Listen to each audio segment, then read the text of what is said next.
Final గా revenue సదస్సులు ఇప్పుడు చేయాలని 2 టీంల మండలాలను 2 టీంల ఒక టీంకు ఎంఆర్ఓ గారు ఇంకొక టీంకు ఎంపీడీఓ గారు బాధ్యత తీసుకుంటారు. అదేవిధంగా శాసనసభ నియోజకవర్గానికి ఒక స్పెషల్ ఆఫీసర్ను డెప్యూట్ చేస్తుంది ప్రజాపాలన కోసం.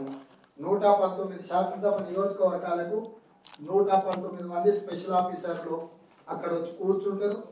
వాళ్ళు అక్కడ ఉన్న మండలాలను ప్రతి మండలాన్ని 2 వర్టికల్స్ కింద డివైడ్ చేస్తారు. 2 వర్టికల్స్ లో ఒక వర్టికల్ కి ఎంఆర్ఓ ఇంకొక వర్టికల్ కి ఎంపీడీఓ గారు బాధ్యత వహిస్తారు. వాళ్ళ కింద ఆఫీసర్ స్ట్రక్చర్ ఉంటుంది.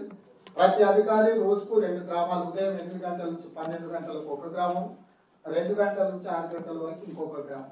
ఈ అప్లికేషన్ తీసుకోవడం ఇవన్నీ చేయడం, పోలీస్ డిపార్ట్మెంట్ అండ్ ఈ స్పెషల్ ఆఫీసర్ లోకల్ కోఆర్డినేషన్ చేసుకొని ఏ గ్రామంలో గ్రామ సభ జరగబోతుందో ముందే అక్కడికి వెళ్ళి మహిళలకు సపరేట్గా లైన్ ఇవ్వండి, అందరిని కలిపి గుమిగూడి దాన్ని ఇబ్బంది జరగకుండా మహిళలకు ప్రత్యేకమైన కౌంటర్లు పెట్టించండి.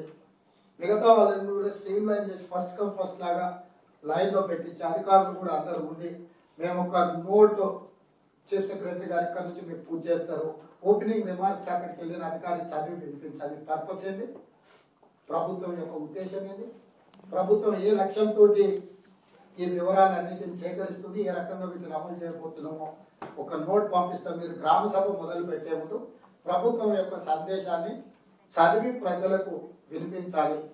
వినిపించిన తర్వాత కార్యక్రమాన్ని చేపట్టాలి. ఈ కార్యక్రమం చేపట్టేటప్పుడు అధికారులు బాధ్యతాయుతంగా ఉండాలి. కొంతమంది చదువుకోని వాళ్ళు వస్తారు, అక్కడ ఏమైనా ఊర్లో చదువుకున్న వాళ్ళు ఉంటే వాళ్ళని కూడా అక్కడ కూర్చోబెట్టి అంగన్వాడీ ఆశా వర్కర్లు ఇట్లాంటి వాళ్ళు ఉంటే వాళ్ళ వివరాలు ఏమైనా తీసుకొని వస్తే అప్లికేషన్ వినిపించడానికి కూడా సపోర్ట్ చేయండి. ఇంకొకటి, గ్రామ సభ పెట్టినప్పుడు మీరు అప్లికేషన్లు ఇస్తే గందరగోళం. ప్రతి గ్రామాలకు ముందే అప్లికేషన్లు పంపించాలి. ఆల్రెడీ మీకు విలేజ్ సెక్రటరీలు ఇతర వ్యవస్థలు ఉన్నాయి, అంగన్వాడీ ఆశా వర్కర్లు కాకపోతే మిగతా ఎవరున్నారో వాళ్ళతో ముందుగానే గ్రామంలో అప్లికేషన్లు అందుబాటులో పెడితే వాళ్ళ పిల్లలతోనో వాళ్ళతోనో వాళ్ళ డీటెయిల్స్ అన్నీ కూడా నింపుకొని వస్తారు మన దగ్గరికి. అప్పుడు ఏమవుతుందంటే జస్ట్ అప్లికేషన్ ఇచ్చి రిసీప్ట్ తీసుకొని పోయేది ఉంటే ఫాస్ట్గా మనం డిస్పోజ్ ఆఫ్ చేయొచ్చు. ఇవన్నీ ప్రాక్టికల్ ప్రాబ్లం. మీరు అప్పుడే పోయి కౌంటర్లో అప్లికేషన్ పెడితే అప్లికేషన్లకు అందరూ వాటి మీద పడి గందరగోళం వచ్చి పోలీసులు మళ్ళీ అక్కడ ఏదో ఇన్వాల్వ్ అయ్యాకంటే ముందే గ్రామాలకు అన్నిటి కూడా అప్లికేషన్ బాధ్యతాయుతమైన వాళ్ళకి పంపించి గ్రామం ఎవరైతే సెక్రటరీ ఉన్నారో విలేజ్ సెక్రటరీ ఆ గ్రామ పంచాయతీలో అప్లికేషన్లు అందుబాటులో పెట్టి ఊర్లో చాటింగ్ వేసి అప్లికేషన్స్ ఉన్నాయి మీరు తీసుకోండి, మీరు ఫిల్అప్ చేయండి.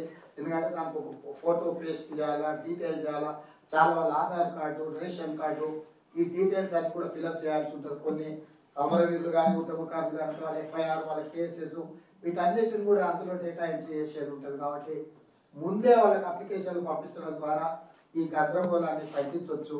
ప్రాక్టికల్గా మీ ఎక్స్పీరియన్స్ అంతా కూడా డిసెంబర్ 25 నుంచి జనవరి 6, 2024 వరకు ఒక పకడ్బందీగా ఈ సమాచారాన్ని సేకరించి దీన్ని డిజిటలైజ్ చేసి ప్రభుత్వానికి పంపిస్తే ప్రభుత్వం వాటిని స్క్రూటినీ చేసి అర్హులైన వాళ్ళందరికీ సంక్షేమ పథకాలు అమలు చేయడమే మా ప్రభుత్వం యొక్క లక్ష్యము.